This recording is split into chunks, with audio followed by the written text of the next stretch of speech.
अपनी संगठन की ओर से, एक्शनेट की ओर से जिस रूप से मैं यहाँ आया हूँ, आप सबका बहुत बहुत तहे दिल से शुक्रिया अदा करना चाहता हूँ। मैं अभिनंदन भी करना चाहता हूँ बच्चियों का, वो चले गए काफ़ी इंतज़ार करने के बाद।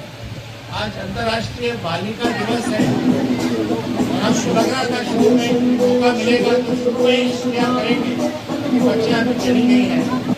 मैं उनका अभिनंदन करता हूँ। उन्होंने जो कार्यक्रम में आज कार्यक्रम की शोभा बढ़ाई, दिल की शोभा बढ़ाई, एक आशा बढ़ाई हम सबके लिए, उसका अभिनंदन है साथियों।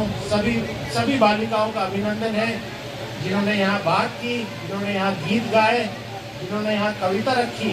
और छोटी सी बच्ची का जो अंत में कविता रख के गई और एक गाना रख के गई, और सभी का अभिनंदन है। और जिन लोगों ने नहीं भी बोला, साथियों लंबी बात ना खींचते हुए मैं 2 बिंदुओं पर आपका ध्यान आकर्षित करूंगा कि आगे क्या।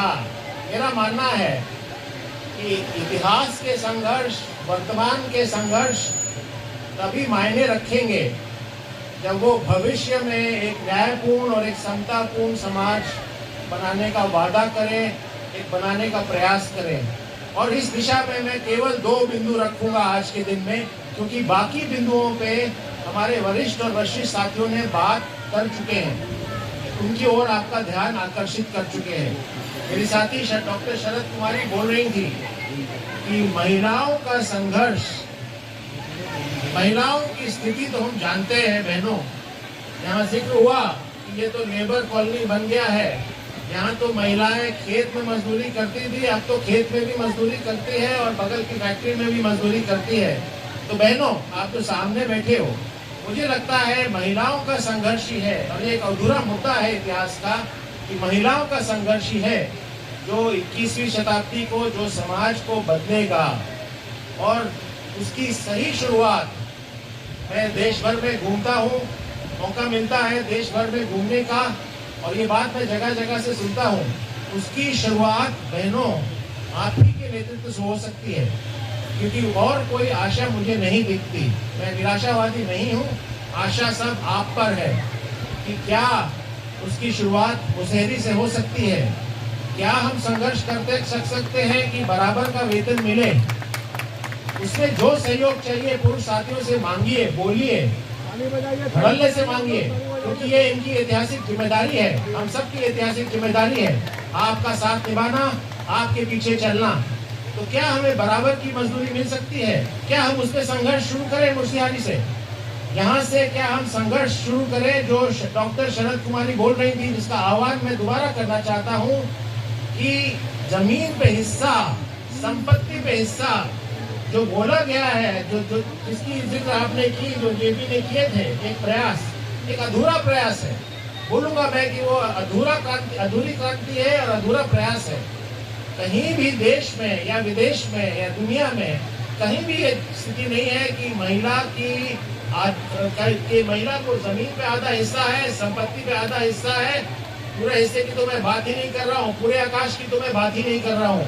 तो क्या उसकी शुरुआत यहाँ से हो सकती है बहनों? क्या हम वो संघर्ष यहाँ से शुरू कर सकते हैं कि पूरा हिस्सा तो ना, आधा हिस्सा तो हमें जमीन का मिले, यहाँ की जमीन का मिले, संपत्ति का मिले। ये संघर्ष भविष्य के संघर्ष मेरे हिसाब से है, आपके दिल में है। कोई बोलता है, कोई नहीं बोलता। आज मंच पे बहुत महिलाएं नहीं तो अगर कहती तो हम ये बात जरूर सुनते।